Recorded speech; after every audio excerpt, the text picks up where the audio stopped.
Cool. Welcome along to the Broken&Unseen podcast. Joining me for a conversation today is my very good friend, Flueras Alexandru. We played together back in Cluj-Napoca in Romania, and we both quit football for different reasons. He's going to give us his reasons today. So from playing football to finishing up his diplomas and to becoming a real estate consultant and a therapist. It's good to have you on the podcast, man. How are you doing? How are you feeling? Thanks for having me. I'm very good, actually. Just finished the day, the work for the day. And, well, let's see what we can get out of this.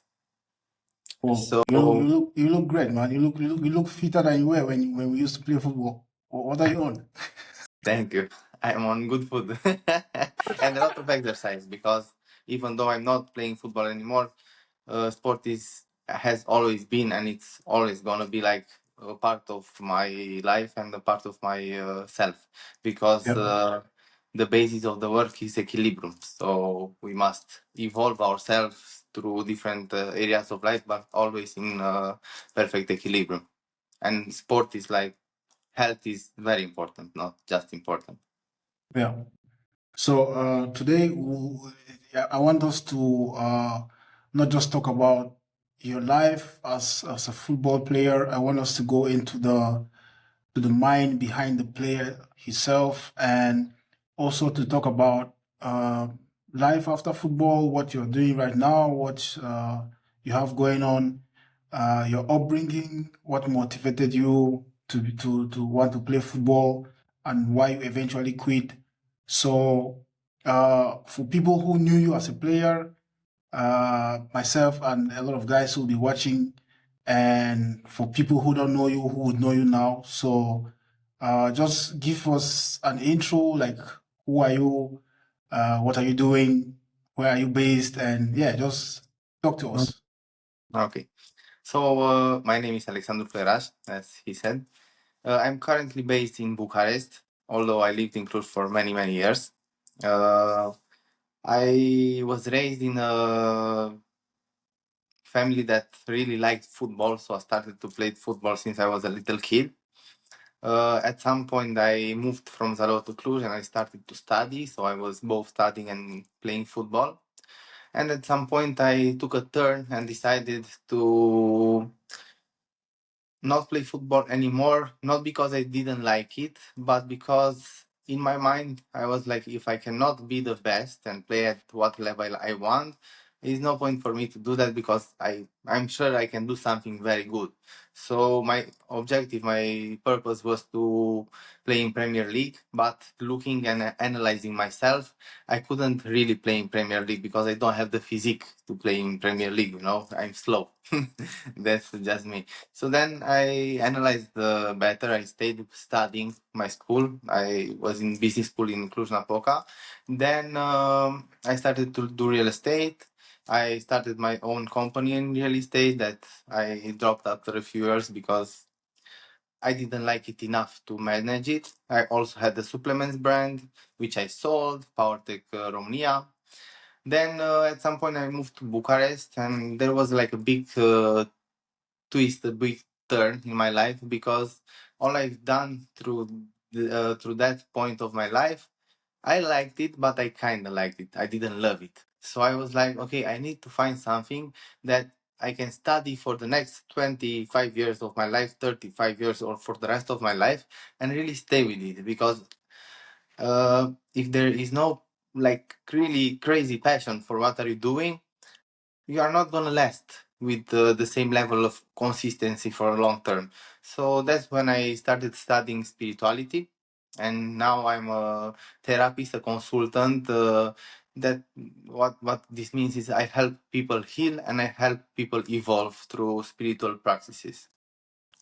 That's amazing. So in essence, you kind of quit football because you didn't see yourself playing at the level you would have loved to play at, and eventually also quit real estate because you didn't see yourself loving it enough or passionate about it enough to do it long term. So you put yourself or to the task of finding something that you will love and be passionate about long term, and you finally found it. And it's interesting because I talk to a lot of people now, people who are 35, 40, 50, and even getting to 60 years, and they still don't know what they're passionate about. So I think you're lucky that you've really found something you're passionate about, and you're putting all your energy into it, and you're helping people. And so that says a lot about you. And so my first question to you is like, when did you realize football wouldn't really be your final destination? You've already told me, okay, you saw that you were not passionate about it enough, and you were not you wouldn't achieve what you could have put your mind to. So when did you realize that, okay, football is not for me? At what point in your life? Well, we will also like give him examples from my life and also study from a psychological point, let's say. Okay, so the thing is, it was not my choice to start playing football, you know, and I think that's the first way to know what someone is into, to let him decide. Because you see, in my generation, and me and some of my friends all played football, but some of us loved it and some of us didn't love it. So the first thing is, you have to make a choice. I didn't really make the choice. I was driven to play football, which was fine because I liked football.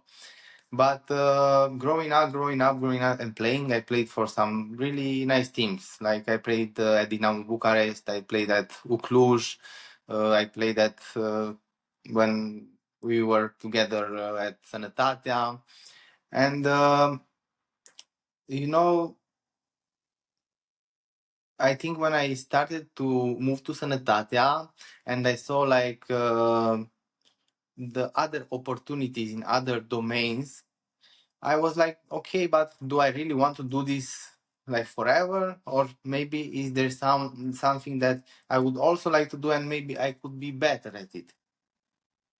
So if we like put our finger on a timeline, it's when I moved to Cluj, because the moment I moved to Cluj and I had more independence, I was alone, I had time to think, and also I've seen other areas and opportunities. I was like, okay, so let's put things in balance and see where can I do better. Because one of the most interesting and important things I heard from one of my teachers was, whatever you are doing, just do it the best, become the best at it. And that really stuck in my head, and I heard it when I was younger, and I reheard it again not long ago from a teacher that I have now. So I think it's really important that whatever you do at the maximum capacity. And it's very cruel on some point, but it's very truthful to look at yourself and see what qualities you have and see if you can really achieve what you want, or is just a delusion that you hope somehow it happens, you know. And for me, like playing in Premier League was honestly a delusion, because I didn't have the necessary training. I didn't put in enough work when I was young and had the right conditions, and also I didn't have the body structure for it. So in essence, it wasn't a difficult decision for you to quit football. It was a difficult decision because all my life was based around football, you know, because I Yeah. played from age 6 to age, I don't know, 22 or something, 23. It was hard because it's always hard to leave something behind that is a part of you, and you lived in it, because I liked football. I had a lot of good times in football, a lot of bad times, but overall, I liked football. I liked my friends in football. It was like having a larger family that you were around, and it was very nice. So you are faced with, okay, you have to leave something behind in order to get something new, you know, and it's never easy to do that, because you leave a part of your identity behind, which was kind of hard. But you just have to make sacrifices in order to evolve. either if you quit football or you quit a job, or like you said, like if you try to find your passion, is never easy. Like me having all these businesses and starting all this stuff, it was never easy, but it like built onto understanding myself and understanding towards what direction I want to go. And I see you're still pretty young and you've already tried so many things. You've already done so many things. You've already achieved enough. Sorry, not enough. Like you've already achieved a lot of things. And I think with your mindset, you have a lot to still achieve and you will go a lot of places. So I'm thinking to myself, like, okay, you quit football, you went into real estate, and then you still decided that it wasn't really something that you wanted to do long term. And so after quitting real estate, and I think you studied business administration back in uni when we were still in Cluj. So what pushed you towards therapy or being a therapist? What pushed you towards that? Because it's really interesting. I would like to know. Yeah. So the thing is, I was really, let's say, big in real estate in Cluj, back in Cluj. I just dropped real estate like for good, like last year. So I was still doing some deals, even if I'm in Bucharest, I was still having like some properties in Cluj and also in Bucharest. So it's really interesting because if you listen to what the universe, let's say God or the universe is telling you, you will start to hear it. But if you are driven by your, let's say, egoistic wants, you can't hear a thing. So somehow from a small age, I was also imposed with like you need to be the best. If you're not the best, you suck. And I always included into my identity the fact that I somehow need to be on top of the others. So I was trying also focusing on myself, on how I can get bigger, you know. But you know, some people are very good at being the star, and some people are very good about taking care of the ones that are good at being the star. So, like judging by the way that I was also a real estate consultant and I was guiding people, you can buy this is appropriate for you, this is over your budget and stuff like that. I realized that okay, I have a very good capacity of guiding people, and I'm very like my most important quality is like I'm very uh,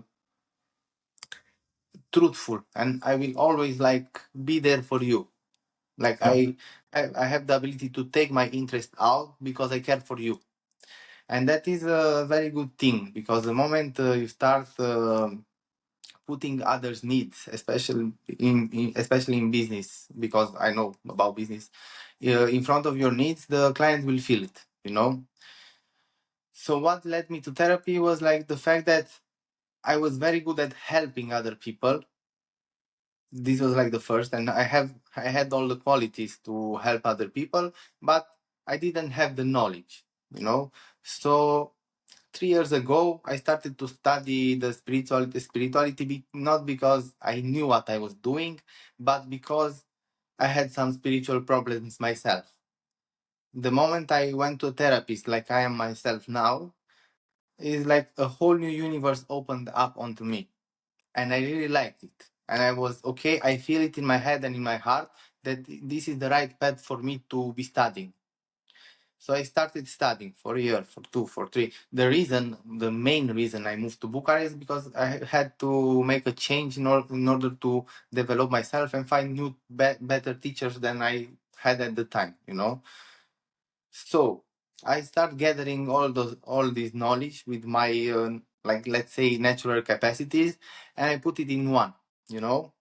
And I'm like okay, so I get what I'm good at, and I incorporate what I'm really passionate about, and this is what I love, and this is what I can do for the rest of my life Yeah. because I love helping people, and I love things that are on higher spiritual planes that manifest into the day-to-day life.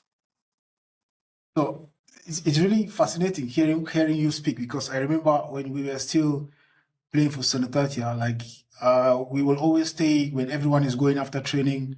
The guys are going out, we'll always stay for like 20, 30 more minutes just to practice passing, shooting. So I'm going to ask you, do you think that drive we had back then and the discipline we had back then, do you feel it prepared you for your life now as a therapist? That discipline, that drive you had to to be the best, and also push your teammates, in that case, myself and the other guys, to be the best? Very nice question. I like it. Okay, so let's take it like this. I think every sport and any form of something that you do on a regular basis is gonna work amazing for your discipline. Like every guys I met in any industry that were doing sports, either football, basket, whatever they were doing, they were much more reliable and much more disciplined. That's like the first thing. And if you remember, I think you remember, I was never the guy that I was like, if you mistaken a pass, I would like tell you something bad. I was like, okay, let's go. It's better next time, Yeah, yeah. you know. So it's also that also reflects in my football years, let's say. And yes, I think after I started to become more mature and understand things better, I think. I started to let go of myself. I was not trying to put myself such on a high pedestal in order to just care about myself, and I also started caring about others and about the group. And I think, yeah. So now that so I've had a few people on the podcast, and we always talk about the mental aspect of being a football player, you know, and it's really good. I've been trying to get you for so long, and you're a therapist now. So I want to hear from you. How important is the mental aspect in football to the football players? Like, why is mental health, why do you think okay, so let me put it this way. Why do you think it is ignored, and why do you think as a therapist it's important? Well, I believe it's ignored in Romania. But for example, I've been in England where I saw like big teams. They always had psychologists and therapists and a lot of stuff like that. Also, I started seeing that even in Romania, we have some teams that are like children teams that started implementing psychology into their players' game, Any routine, which is yeah. amazing, This is like new level. So this is like the good part, that things are evolving towards that. But let's see, why is it so important? Well, in spirituality, there are like 7 rules of the universe, let's say, universal laws. And like the first one is the law of mentalism. Everything is mental. So if you ask me, from my practice, everything starts from the level of the mind. Even like every sickness starts from the level of the mind. So if the mind is capable and clean and focused towards the right direction, everything is possible. But if not, not really. And I believe the attitude of the coaches and the team in general are very important for every player's well-being. So me myself, I didn't really enjoy during my children upbringing in Upbringing, football. yeah. Yeah. I didn't enjoy the attitude of the coaches because for example, the first 7 years of a life of a kid, he's much more receptive to everything that he's Everything. hearing around. And Yeah. I think like the first mistakes, and that mistake like even costed me like a lot of mental work in order to get those things out of my head was like the way that people are talking to you, you know, because it's not normal from my perspective that a coach doesn't talk nicely to some child that's playing football that is like until 7 years. I think this is out of the question. Like, if you're a coach, please stop talking trash to children that are below 7 years. That's like the first thing, because it's very important. You see, if we program ourselves badly from a young age, it's very hard to correct it. It takes sometimes years to correct some patterns, some mental patterns.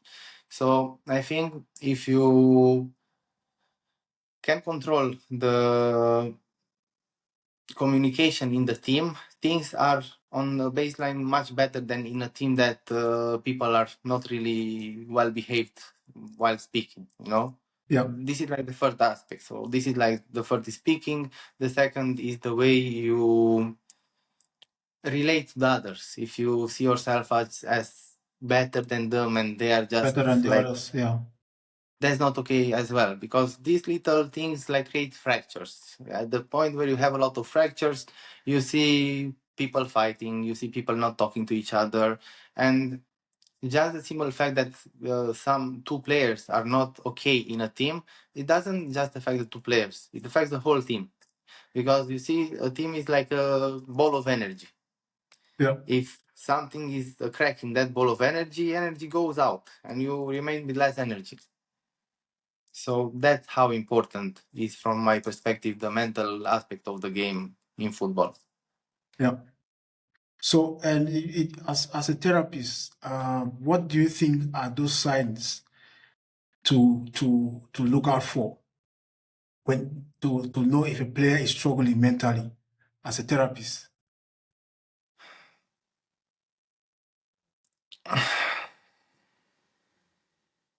So, like, when Well, do you start to, when do you, as a coach, or when do, let me say, your teammates, or I don't know how to put it, but just tell me what you think as a therapist that should be done immediately a coach notices that a player is struggling.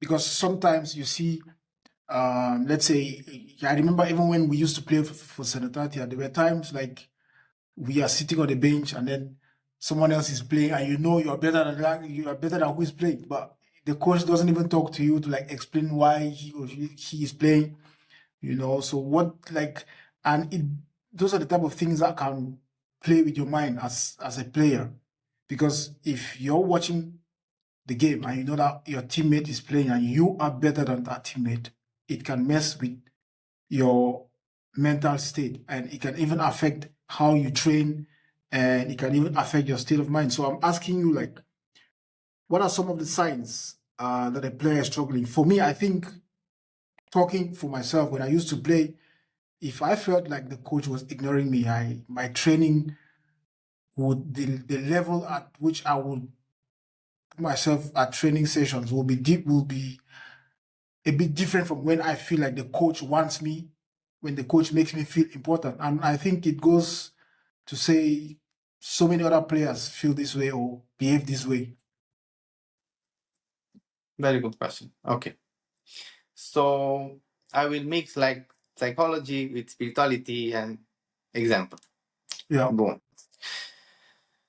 So from a psychological point of view, the more you feel lonely, unappreciated, you start gathering some sadness, some residual energies that doesn't affect you well. It can't, because if you stop on something that you don't like, your heart starts hurting. You become sad. You are not at the same mental level mentally like you were if the coach wasn't appreciating you and making you feel seen. Because okay, for you it was like you didn't feel appreciated, you didn't feel seen. That would affect your mind and your heart, right?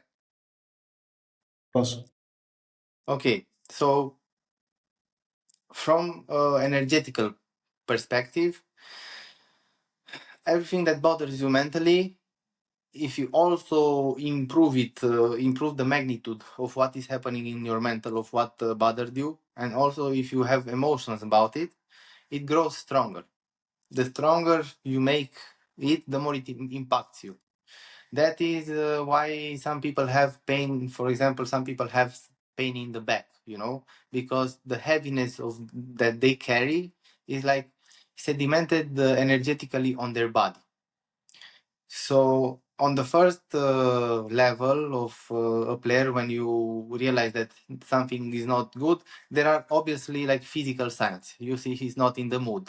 You see he's sad. He doesn't joke. He doesn't stay with the team. He goes right home as soon as possible. He's not as present as possible. And that's like a psychological problem, let's say, okay? And it manifests in your behavior. Then you have like a second level of problems, which is more deep, is like, okay, you don't have any mood to go to the trainings, you don't really want to play, you start to try to avoid your teammates, you somehow go away, you are trying to escape, it's like an escapist.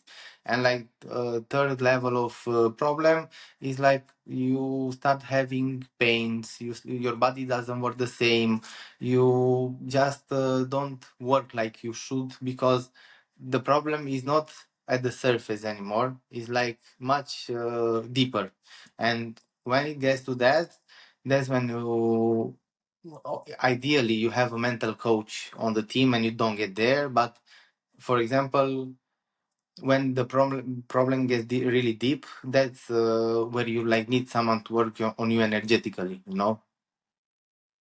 but So hopefully teams will have more and more mental coaches and psychologists, and yeah. people won't get to that. So how can players then protect themselves mentally and spiritually? Do you think players ignore the spiritual part? Because I think, speaking for myself, um, if you're struggling mentally and you don't have a spiritual covering around you, you're going to suffer even more. So do you think players ignore that part? And how do you think they can protect themselves spiritually and mentally? Well, I think like the first and the most important support of every player can be the family. Yeah. The moment you have a supportive family and your family can like have a conversation with you, understand you, show you compassion, and really like, give you a loving attitude, and not like trying to uh, tell you like you didn't do that well and didn't do that well, because that's like a very masculine point of view to try to solve problems. But you Yeah. need like some feminine energy in where they listen, they take care of you, they show you love, even though, I don't know, you have a bad match. It doesn't matter. It doesn't define you. It's nothing. Like if you come and tell me that you played like, let's not speak ugly words. It's much Yeah. worse than you saying, okay, it's a bad match. It's not a problem. Let's go eat an ice cream. We still love you. We still think you're the best, and let's move on. It's a Yeah. big difference. So family is amazing if you have a family that can talk to you like that. Yeah. The second stage is, of course, friends. The moment you have supportive friends, it's obviously that they are rooting for you, they are caring for you, you can talk to them, and it's very good to talk. Like a lot of players don't talk, and it's when you don't talk, that's when problems start to appear, because you keep ruminating the stuff in your head and in your heart, and it's not okay. So how do you protect yourself spiritually? Well, as I said, everything starts in the mind.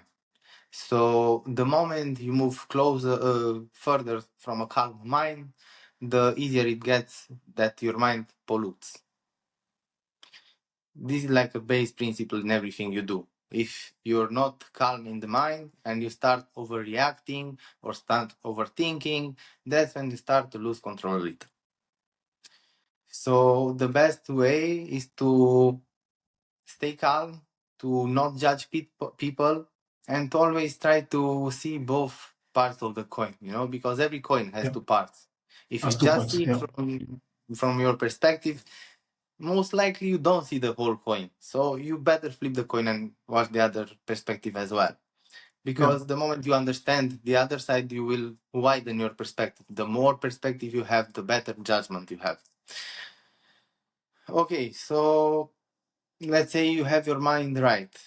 Emotions, it's a little harder to manage because you see, you don't play, you are sad. So that's a little harder to manage, but also you can control them from the head, and you should be able to find ways that you put that emotion to work, because if you channel that emotion into more work and you get better, that's when it's like the necessary stress to improve yourself. And that's like turning shit into sugar, Yeah. you know? Yeah. Mm. And strictly spiritually, depends. If you are Christian, you can pray. If you are Buddhist, you can do mantras. So it's very important for you to have a connection with God and with the saints that are in your religion. Because you see, every high performance athlete has a direct connection to God. And he understands that, okay, it's his part that he does the work. But if the heaven doesn't want you to succeed in something, you will not. You will not. Yeah. Definitely. So So, you, you mentioned earlier about the role that parents should really play in the players' development and the players' mind. So let's go back to you being a child and struggling to play football. What role did your parents play, and what role do you think parents should play in the lives of their children and in their football journey? Because I remember coming from Africa, most of our parents, they want us to go to school, get a job, you get a degree, get a job, and and they don't really think football is a job. Probably now they realize, but back then, when I was growing up, our parents didn't really think football was a job. So my mentality changed when I moved to Europe. I moved to Romania, and I saw parents, driving their kids to come train and so on and so forth. So what do you think, apart from parents being supportive, what other roles do you think they should play in the development of a child as a football player? well, if we talk about Romania, the situation is a little different from what you experienced, because here, you see, we lived in a communist country. And some of our parents really wished for something, but they didn't have the means, the capacity to even at least train for it, you know. So my father was very strict and really made me play football. That's the truth. He made me play football. I played Yeah, football because I was loyal to him, and I saw that he really wanted that, and I was okay. I will do this. But the first thing that I would like to outline is like parents have to take in account that, okay, my dream does not necessarily have to be the kid's dream. And you have to give the kid the right to make his own choice. Because if I would have made my own choice, maybe I would have been more interested in it, because it would have been felt much more naturally.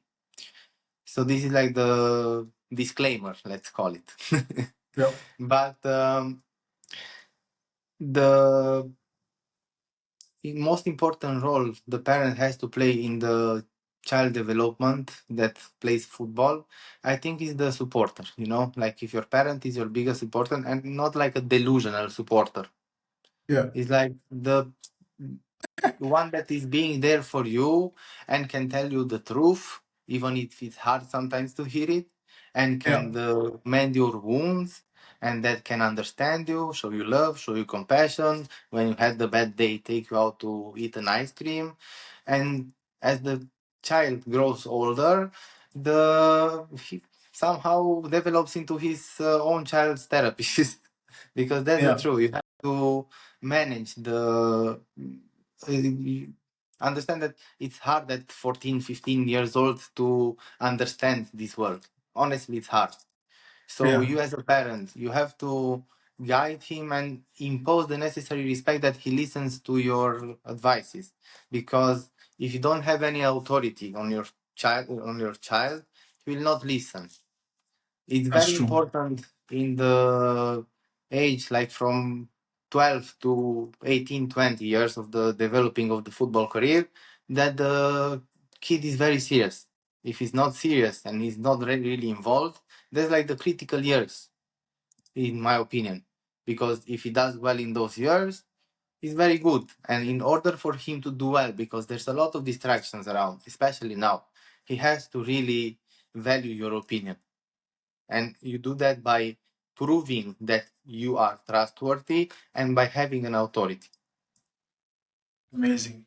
You're sharing very uh good, useful insights. So I'm going to ask, like, in your years of experience as a therapist, have you helped just players, or you've helped people from different fields of life? And can you, probably you don't have to mention names or give specifics, but can you talk to me about some of the cases that you've dealt with and some of the people you've helped and how you've impacted their lives as a therapist?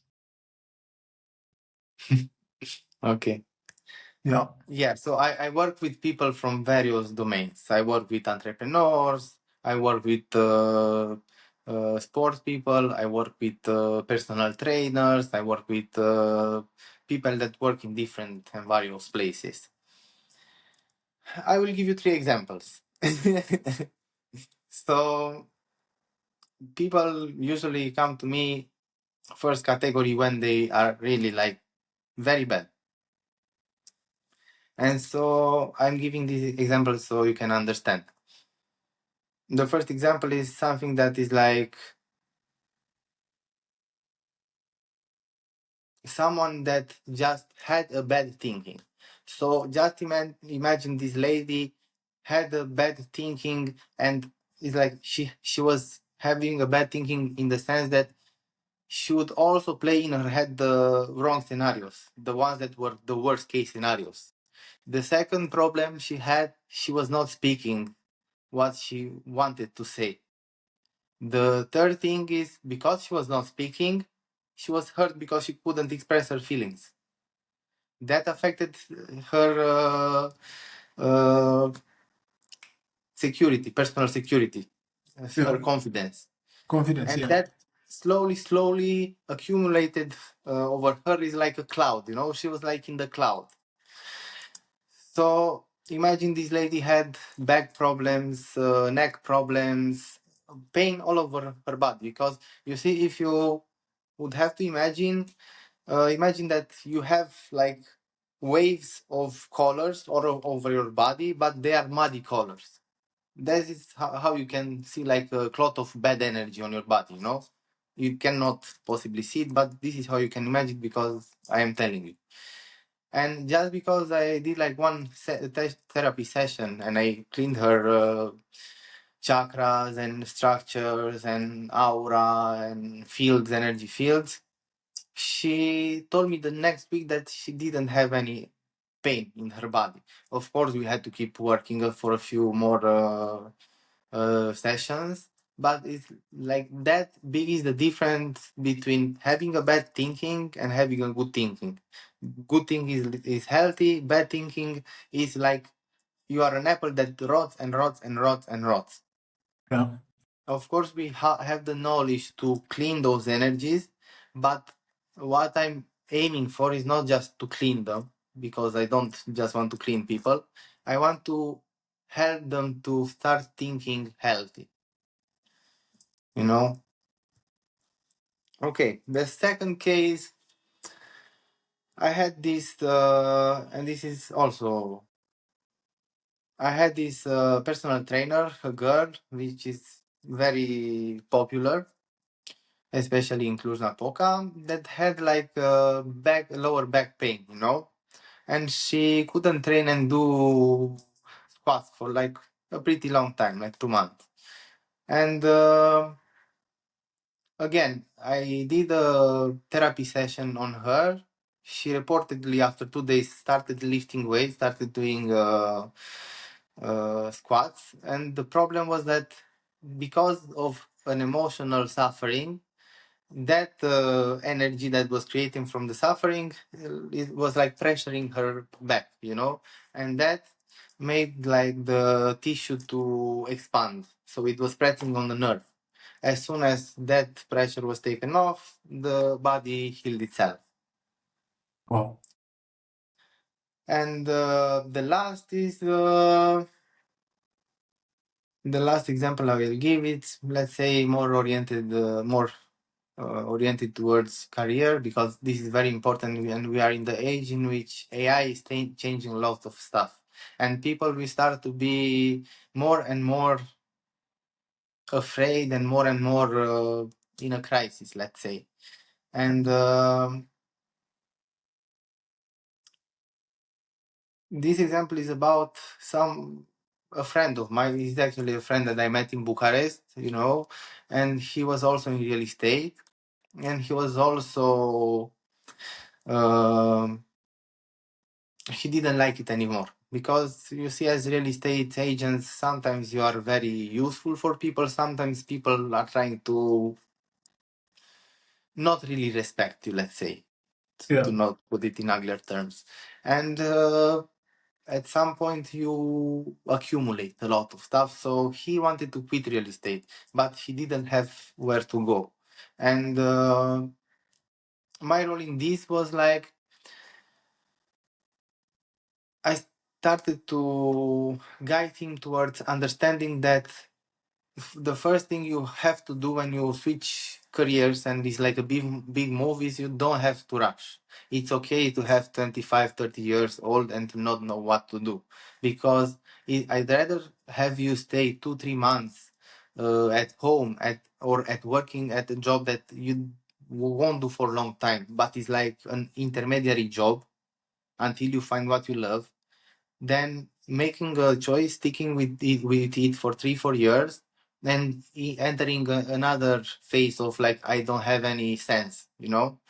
So my whole role in this process was like coming in, telling him, okay, there's not a problem with you not knowing, but there is a problem if you rush the choice, because you will end up in the same situation. So let's find you an intermediary job.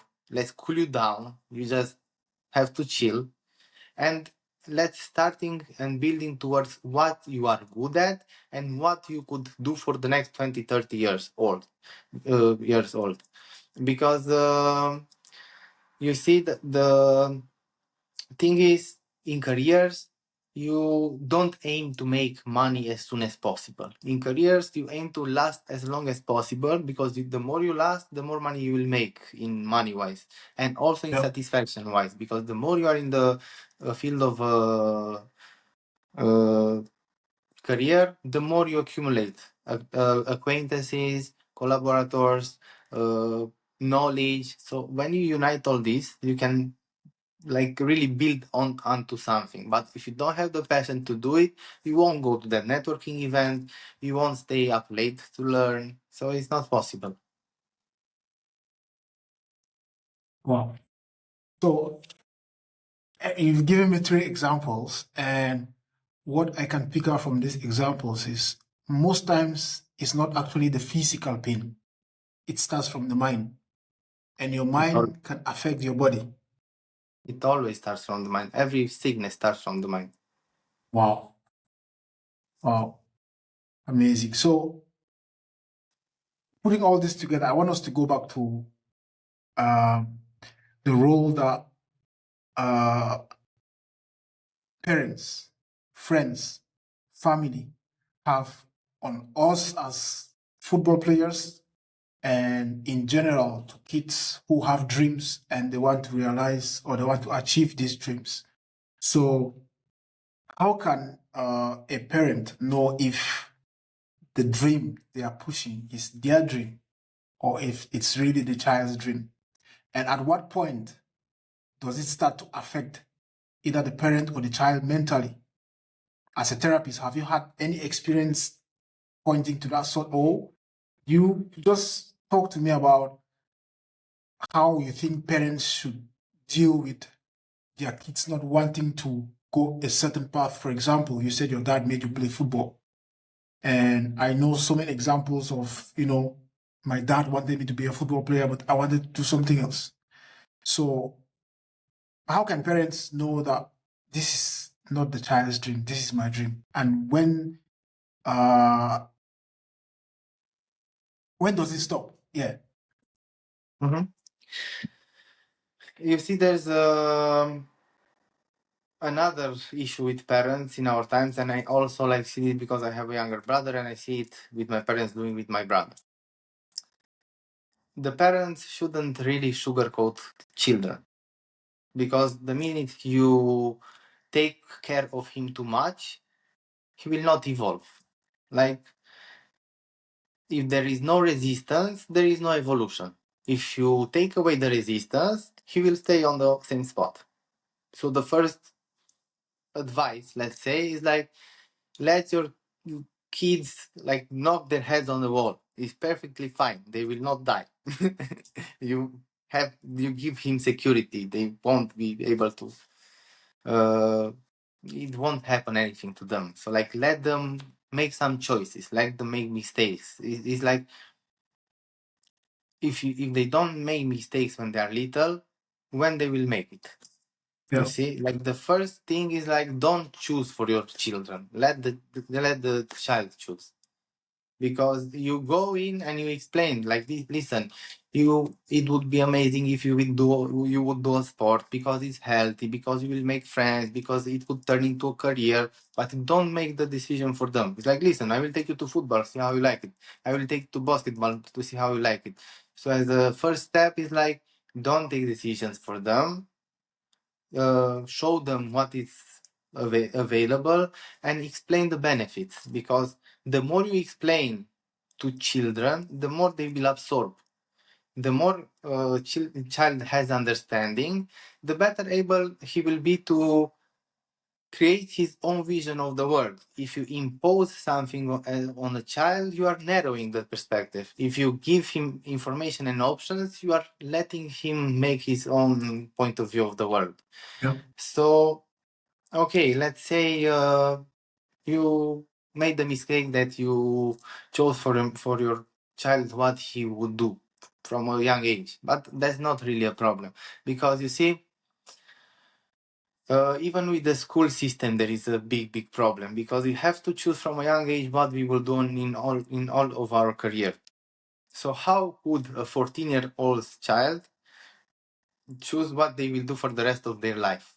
They can't. They sometimes they can. Sometimes people are very good at something, and that's a small percentage. But sometimes people are not knowing what they want from a young age, from 14 years old, when you go to high school, for example. So what should they do, or what should the people that pointed their children towards the direction they wanted would have to do? Well, there is not really a problem, because you have time.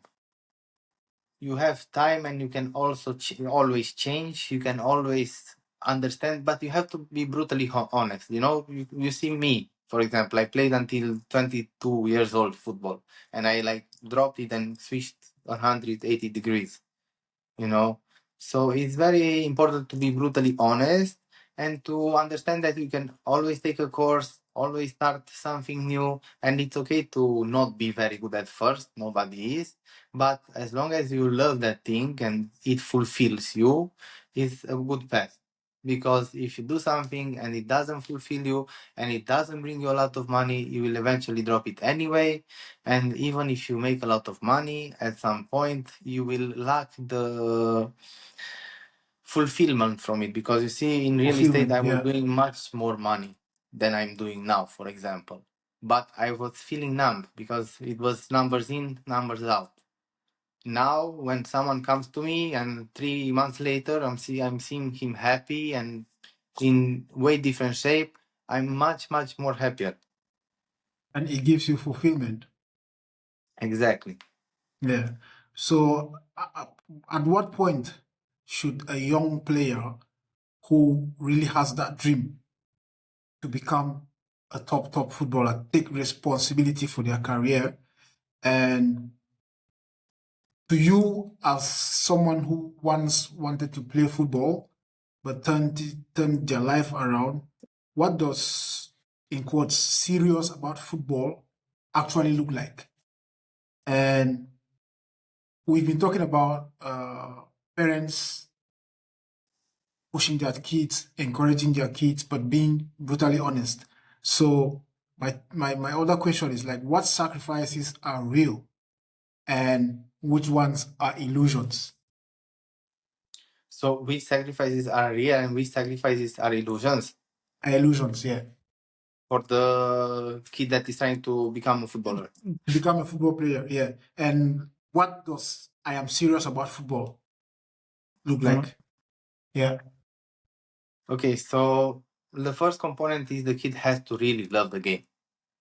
So you know, like the kid that is even after training, going and playing with the ball, playing FIFA all day, only looking at football matches. That's like an early sign that okay, there's a big resonance between the kid and the game, and the and game, that yeah. is the main thing. Because you see, for the first years when you play football, it's like not really that serious. It's like a game. But as you take as the children develops and they will gain more experience and they will be able to start really playing football, you will see that they will develop a way or another. The moment you start seeing that the kid is really intentionally playing and really likes football, that's when you as a parent step in and you will have to manage him because he's like 7 8 years old. Okay, so we are here talking about 7 8 years old, and you have to make him understand that this is important. And okay, he wants to become a football player, but that he may also develop towards being a football player in perfect equilibrium with other areas of his life, because you have to develop mentally, you have to develop emotionally, you have to develop physically, you have to develop yourself on the football pitch, and it doesn't really work one without another.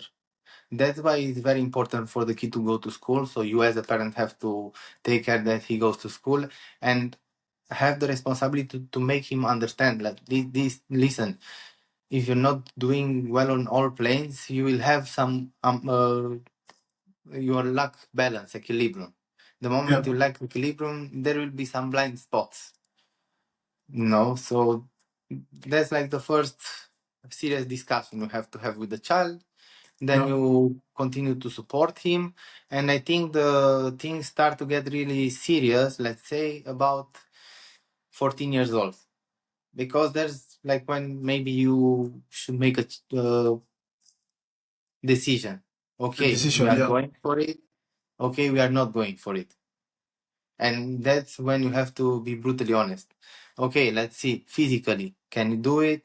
Mentally, what can we improve? Emotionally, skillfully, and endurance, strength. Then you see, you have to think this strategically, because if you aim to play at the highest level, you have to be at the highest level. You have to be at the highest level, yeah. Because even me, when I was hoping to one day play in Premier League, I started to look at the players, and that's how I ended up at the decision that I can get it there, because I was looking, okay, what does this player have? What does this player have? What does this player have? And I was looking at me and I was like, man, if I go on the pitch and this guy comes and dribbles me, I will just go sit on the bench and watch him because I can't catch him. Yeah. So I've seen situations, I've seen cases where you see a kid growing up and they're really passionate about football, but a coach's bad decisions affects the kid's mentality and the kid's confidence and eventually the kid's love for football. So Um, Beyond tactics, what is bad coaching? Beyond tactics, what is bad coaching, and how can a coach damage a player's mentality beyond bad tactics? A bad coach is the equal of a bad CEO in business world. Because the moment you don't take care of your employees, in this case, your football players, they will not be working as good as they can. Yeah, And that's a problem. Because you want your players to be on their top form. So the first thing that a coach, in my opinion, has to have, and I've had examples, good examples, bad examples. The good examples are few, and I remember them even now, even like 10, 15 years have passed. I have 3 coaches that really stuck to my heart, not because they were like incredible coaches, just yeah, because they were kind and really wanted to help you become better. And that's like, if you have this as a coach, you can not be very good tactically, but you will be appreciated. yeah. And So I think one of the coaches that I really enjoyed working under was Semenyo Marius. Like yeah, he yes, was really good with player management, player confidence. Like he would tell you, look, Chloe, tomorrow you will play. Look, Joe, tomorrow you will play. You will not play, and he will explain to you. You know, yeah, yeah, and it's very important. some other coaches just don't care about the player's confidence or the mental state of the player. And I've seen situations where players lose confidence because of coaches. Like a coach will put you on the bench 2, 3 games, 4 games without even giving you an explanation or even giving you a clue as to why you're on the bench. So can you uh, have you seen a situation where a player or a kid who loved football so much decides to just quit because he didn't like a particular coach or because a bad coach changed his view about the game? Yes, I do have a story like that. And it's from early when I was a child, around 8, 9 years old. We had a kid, I won't give his name Yeah. because I also don't want to give the coach's name. No, no worry. Yeah, no, I understand. Yeah. We will see why. And the kid was very good on speed. He was like a left winger, Yeah. and he was very, very fast. And he had perspective.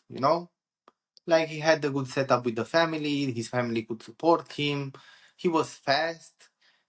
Technically was not very, not good, not bad. He was able to improve a lot more if he would work, but he was decent at that time. Yeah. Then we had this one game where we lost like in the last 2, 3 minutes, and the coach came and like really crashed the bottle on everyone's head, after the game, like, you Yeah. Yeah. stupid. And he hit us, and some children are more affected, some people are less affected.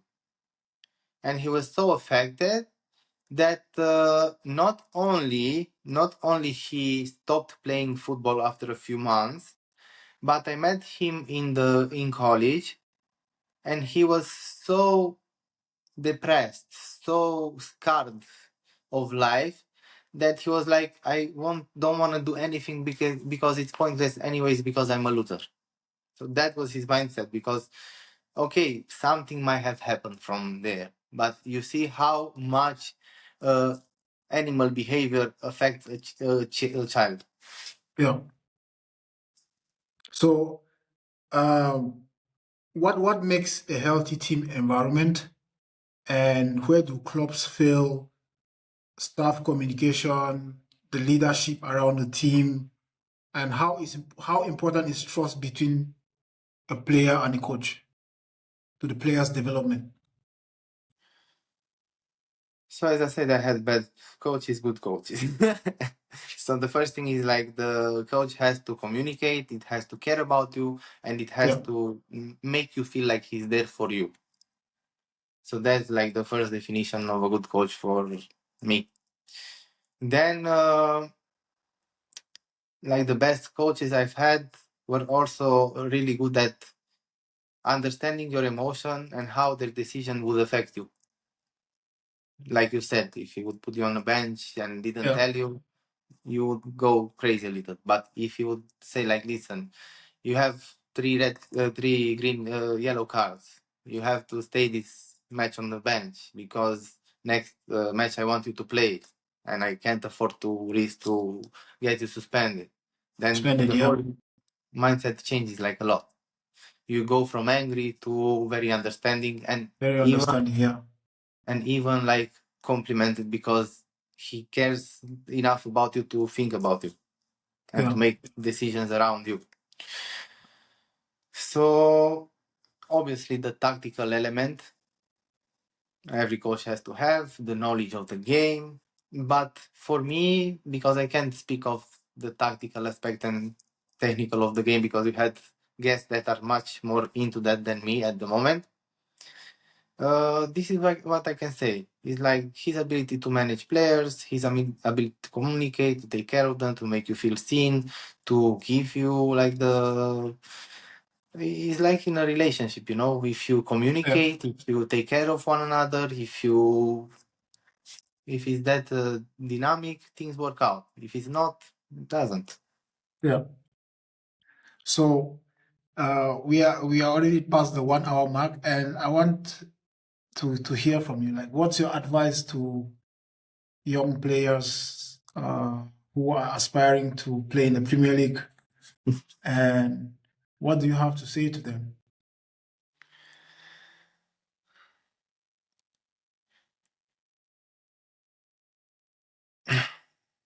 It takes a lot of dedication. If you are able to control your, let's say, passions, things that have the capability to derail you from the road, that's not good. It's good. So if you can control those passions, it's very good. Yeah. But if you don't want it bad enough, so if you don't really want it bad enough, there are so many distractions that will lead you astray that all your progress and all your sacrifice will be in vain. So my advice for someone that is aspiring to become the best of the best is like, if you do something, do it 100% to become the best, and understand that the road will be hard. But the most important thing, the hardest the road gets, is that you don't go on the sideways. You know, always keep the road, understand there is good and bad, but avoid everything that will lead you astray. Because we see Yeah. a lot of players that start to drink, start to gamble, start to do other things, and you can't afford to do that if you really want to become a good player. Good I player. Yeah. have a lot of colleagues that had a lot of potential and really wanted to become football players, and they were led astray by things like that, you know. Yeah. I see. So let's take it away from the younger players and the younger generation and back to you. Like, how has life been beyond football for you? And do you think for football players it's very important to start planning for life beyond football? And Yeah. from your perspective, just tell me, like, how has life been beyond football for you, and how important it is, or how important is it to uh, prepare for life beyond football? Well, I think it's let's take the both scenarios. If you are really aiming to play football and really do that for a career or whole career, it is very important that you have someone that will help you manage your finances. Because thing that my decision was based on is like, okay, if I continue with football, I'm losing all these years in which I could learn stuff that I could apply from an early age. You know, if I go with the football, I don't have that free time to invest in learning things and my learning curve goes down like a lot. And if you continue on this football path, you have to make sure like you are investing a part of your money in things that will take care of you after you can play football. That's Yeah. like everyone knows that. Okay. Uh, Besides that, what I would suggest, and a lot of people have the capabilities but maybe don't do it, is like really invest in knowledge. Even though you like something, you like I don't know, fishing, you like, just try to learn something every day. Try to learn something every day. It's very important. Even if you just read a book, it keeps you mentally active. It has a lot of benefits even on the field. Like if you put me now on the field, so compared to 10 years ago, I'm gonna be much better without any preparation, just because my thinking is much different now. I'm more mature and much more smarter. Very important. Yeah. And so, to conclude, if there is one advice you want to give to players, not just young players, players currently now, what would you say as a therapist and as someone who believes in uh, spirituality as well? What would you say is your advice to them on how to deal with injuries, isolation? Because when the injuries come, you suddenly you realize you're alone and you're by yourself. So, what do you say to players on the basis of how to deal with isolation, injuries, and to a greater extent, depression? Mhm.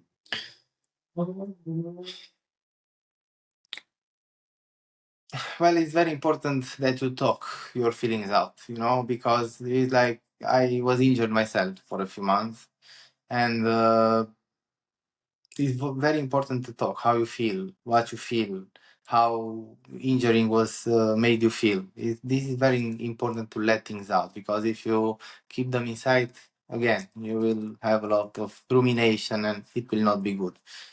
The second thing is to, even though you are injured, to continue to be active. Okay, you have your full leg on lockdown, but what can I do? I can read something, I can watch something educational, I can watch something about football, I can go talk on the phone with friends, with relatives, with people that care for me, and like stay active. It doesn't mean that if you have an injury, life stops, you know? And of course, if you have the capabilities, try to surround yourself with loved ones that come and stay with you physically, because that's a very good thing. Laugh a lot and try to talk even with someone specialized that can help you regain your mental mindset. Yeah. Because I can't And give you advice on medical stuff, because they are always already doing that. yeah. And last but not least, how important is meditation to you? And what are the benefits of meditation and spirituality to you as a human? Well, we call meditation the royal path to enlightenment. And meditation has multiple benefits, from having a calmer and sharper mind to starting to feel your body and understanding what your body tells you, because your body is talking like all the time to you, gives you a lot of signals. But I believe what's the most important, because people that play football will watch and this and like really get something out of it, is the when you meditate, your mind becomes still. When the mind is still, you can make clearer choices and faster choices on the field and off the field. Also, it can calm your mind and you are not angry, which is amazing, because anger is somehow an issue in football, in Romania at least. Yeah. And it may also make you happier, because if your mind is full of stuff, you tend to not be that you tend to not appreciate what's around you. The emptier your mind is, you can see nature, you can see other people, you start appreciating life. Yeah. And finally, if there's one thing that you want every footballer listening to this podcast now to understand, what will it be? Generally, anything.